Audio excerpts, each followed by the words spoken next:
Hoje vamos falar sobre a 11ª edição da Maratona Cultural, considerado o maior projeto multicultural da região sul.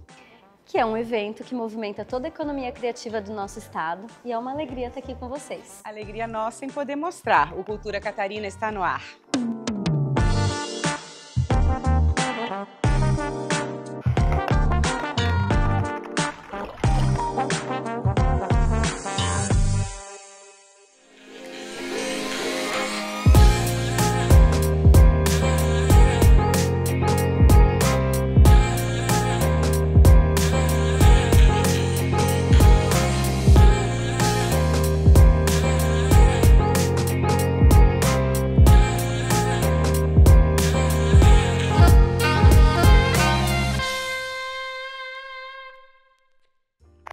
Essa foi a 11ª edição da Maratona Cultural. A gente vai conversar com a Paula Borges, presidente do Instituto Maratona Cultural, que promove essa festa linda e tão significativa, já faz parte do calendário da cidade há 11 anos. Eu começo te perguntando, Paula, vamos fazer uma linha do tempo, assim, né? Desde a primeira que você começou até agora, quais os principais desafios e quais as principais conquistas? Acho que foram muitos desafios, né? Porque a gente realiza o evento há 11 edições, mas ela começou muito antes disso. Na verdade, a primeira edição foi em 2011. Em 2008, ela já foi a minha tese de TCC da pós-graduação em Gestão Cultural. Então, antes de termos a primeira edição de fato sendo realizada, eu já vinha estudando sobre esses movimentos multiculturais que estavam acontecendo em São Paulo, com a virada cultural, e aconteceu também em Paris, com a Nuit Blanche, que era um evento mais focado em artes visuais. E São Paulo trouxe esse evento multicultural para o Brasil, com um foco bem significativo em música, ainda que lá fosse 24 horas, né? Começa no sábado, termina no domingo, é um período longo de 24 horas, mas esse foi o formato que eles entenderam como sendo mais adequado para lá. E como eu ia conhecer e me conectar com a virada em São Paulo, eu achei que Florianópolis não tinha condições da gente fazer um evento nesse formato. Então eu pensei em dividirmos em dias e aí veio a ideia de ser uma maratona. Porque a gente não tem, né, o transporte na madrugada, lá o metrô ficava aberto, aqui a gente não tem algumas oportunidades de público frequentando os espaços que lá aconteciam, né? Você buscou referências, inspirações em eventos consolidados, mas também com esse olhar de adequação à cidade onde ele vai acontecer, né? É exatamente isso. Isso é um olhar de economia criativa, né? Da gestão cultural, de você conhecer a sua cidade, sabe? De você olhar para os seus territórios. Então a gente precisa entender a cidade que a gente está, saber o que a gente pode dialogar com ela, o que é possível em cada local. E aí isso fez com que a ideia da Maratona Cultural fosse adequada à nossa realidade de Florianópolis. Agora eu quero perguntar também sobre as leis de incentivo, que sem dúvida foram divisor de águas aí para a maratona, né? Ah, sim, com certeza, né? A maratona, há muitos anos, ela é viabilizada pelas leis de incentivo. Então, a gente tem a lei de incentivo municipal, que tanto a municipal quanto a federal, elas existem há mais de 30 anos. Então, elas são os principais mecanismos de fomento à cultura, tanto do município quanto a nível federal. No município, é o ISS e o IPTU. Então, as empresas que pagam ISS e IPTU, elas usam parte do seu tributo num projeto como a Maratona e vários outros que são aprovados anualmente aqui na cidade e que viabilizam projetos. Não é só a Maratona, né? Tem, enfim, uma série de projetos que são viabilizados. A lei federal também, que é a Lei Rouanet. 4% do imposto de renda das empresas, ele pode ser usado em projetos como a Maratona e uma série de outros projetos que são realizados no país. Então, as empresas de lucro real que pagam o seu imposto de renda, elas pegam 4% e aportam nos projetos. E é isso que faz com que projetos como esse sejam realizados. E desde 2022, temos o PIC, que é o Programa de Incentivo à Cultura, que é a lei estadual. E aí parte do ICMS das empresas é usado nesses projetos. Então, a maratona, claro, nós não realizamos na pandemia, a gente estava falando, né, desse histórico que começou em 2011. Nós paramos de realizar no período da pandemia e voltamos em 2022. Em 2023, a gente se utilizou do PIC, do Programa de Incentivo à Cultura. Então, a gente conseguiu trabalhar com as 3 leis de incentivo. E a partir de 2023, o projeto ganhou um outro fôlego. E aí a gente vê a importância das leis de incentivo para o fomento dos projetos culturais. Que, claro, eu falo dos projetos culturais, mas é muito mais do que isso. É geração de emprego e renda. A gente tem mais de 2.000 pessoas trabalhando de forma direta. Mexe com toda a economia. Mexe com toda a economia da cidade. Então, é muito mais do que isso, né? Santa Catarina está posicionado no país como a 3ª cidade de maior desenvolvimento econômico através da cultura. Então, isso nos posiciona muito bem, que é a economia criativa. Então, como Santa Catarina é tão bem posicionada? Porque ela tem bons projetos e é um setor que está se desenvolvendo a pleno vapor. Que bacana. E a Maratona Cultural conecta a cidade com arte, com cultura, e tem um diferencial, né, Paula, que vocês estão presentes em várias áreas, em vários locais, democratizando esse acesso. Como é que é pensado isso, assim, o que vai acontecer em cada bairro? Não deve ser fácil esse planejamento. Não é fácil e é um trabalho a muitas mãos, né? A gente tem uma equipe que trabalha o ano inteiro pensando na Maratona Cultural. Então, o que significa isso? Todos os anos a gente faz o projeto do zero, praticamente. Então, o que fica para a gente é a experiência do que deu certo na edição anterior e do que a gente precisa melhorar e renovar para o próximo ano. É feita uma curadoria? É feita uma análise? Isso, a gente tem um trabalho de curadoria de várias áreas, das artes visuais, do teatro, da música, das artes da cena, na verdade, que engloba teatro, circo e dança.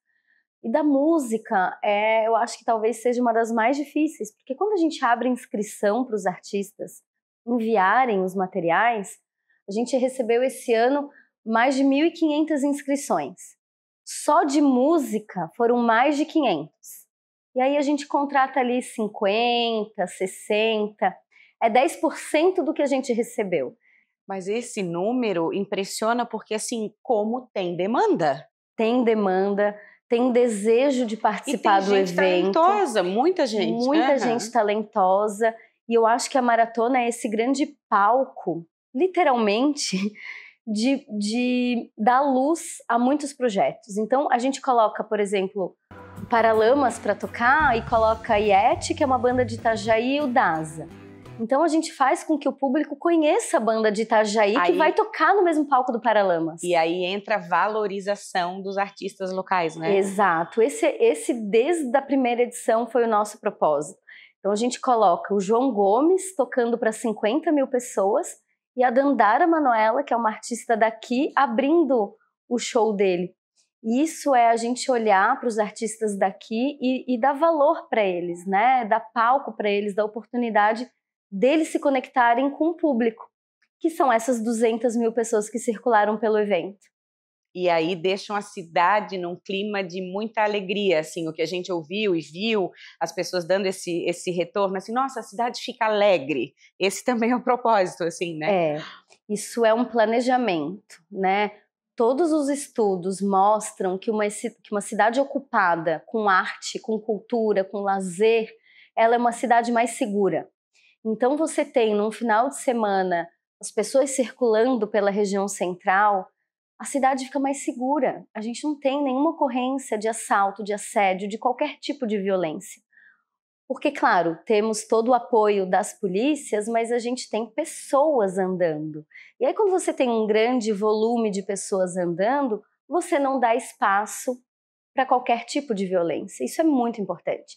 Diferente de se você for andar numa região qualquer, sozinha, né?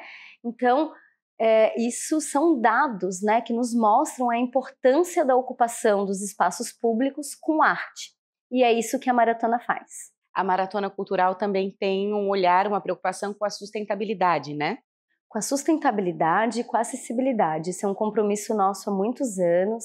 Então a gente trabalha de verdade para que não seja só da porta para fora, que ela aconteça nos bastidores do evento. Por exemplo? Por exemplo, a alimentação da equipe. A gente encomenda marmitas para a equipe comer. Essa marmita que a nossa equipe consome, são 500 marmitas, ela é no material biodegradável. Então você pode jogar ela com a comida fora, que ela vai se desintegrar e não vai para o aterro, enfim. A gente faz a separação do lixo nos bastidores, em todos os palcos e do público. Então a gente faz com que toneladas de lixo não vão para o aterro, eles sejam reciclados. Todas as lonas que a gente usa no evento, elas são transformadas em bancos que são doadas para o Jardim Botânico. Então é um trabalho... Bancos para pessoas Bancos para as pessoas sentarem. Olha, que bacana. Então, lá no Jardim Botânico aqui de Florianópolis, já tem 5 bancos que foram feitos na edição passada. Desse ano serão produzidos novos bancos que também serão doados. Caixas para plantar, né, para botar floreiras, é tudo feito com material. Isso é muito legal, porque a gente dá uma reutilização para esse lixo que iria para o aterro. Então é um compromisso nosso há muitos anos ter esse olhar, né? E para acessibilidade também. Todos os palcos a gente tinha tradução em Libras, a gente tinha os monitores, né, que apoiavam, os cadeirantes, qualquer pessoa que tinha algum problema de acessibilidade, de locomoção, poderiam ir para o front stage, abafadores para os autistas. Então a gente tem relatos lindos de famílias que puderam levar os seus parentes para assistir um show que utilizaram os abafadores que foram distribuídos por nós. Isso é inclusão de verdade. Isso é inclusão de verdade. Maratona Cultural, 12ª edição, eu sei que vocês já devem estar pensando, né? Termina uma e já começa outra. Já começa outra, porque ontem, inclusive, a gente já fez uma reunião de avaliação da nossa equipe, do que a gente pode melhorar, né, dos pontos a ser melhorados. E, por enquanto, está todo mundo muito feliz, né? A gente está olhando mais para o que deu certo. E aí, claro, temos ainda o ano inteiro para trabalhar no que precisa ser aprimorado. Eu tenho certeza que desde o ano passado, o uso da arena, né, da Arena Floripa, que é aquele espaço aqui na região central, que é o estacionamento dos ônibus, ele é um acerto para a cidade. Ali, né? Funcionou mesmo. Ali funcionou, é um espaço super democrático, na região central de Florianópolis. As pessoas podem se locomover por patinete, de bicicleta, de transporte coletivo, e todas irem para esse espaço que tivemos aproximadamente 50 mil pessoas. E isso faz com que ele seja de verdade, né, bem centralizado, acessível para todo mundo. Então eu tenho certeza que desde o ano passado já foi um grande diferencial para o evento. E aí continua com novidades que aí vocês vão pensar durante o ano inteiro, né? A gente vai pensar, ainda vamos receber sugestões dos nomes, né? Já tem gente que já está falando da 12ª edição, a gente ainda está avaliando como foi a desse ano. E claro, né, trabalhar para que as leis de incentivo elas estejam funcionando. A gente, de alguma maneira, é muito dependente dessas políticas públicas, que aí sim são compromissos do governo para que mantenham as suas políticas das leis funcionando. Para fazer acontecer, para né? que a gente possa fazer acontecer.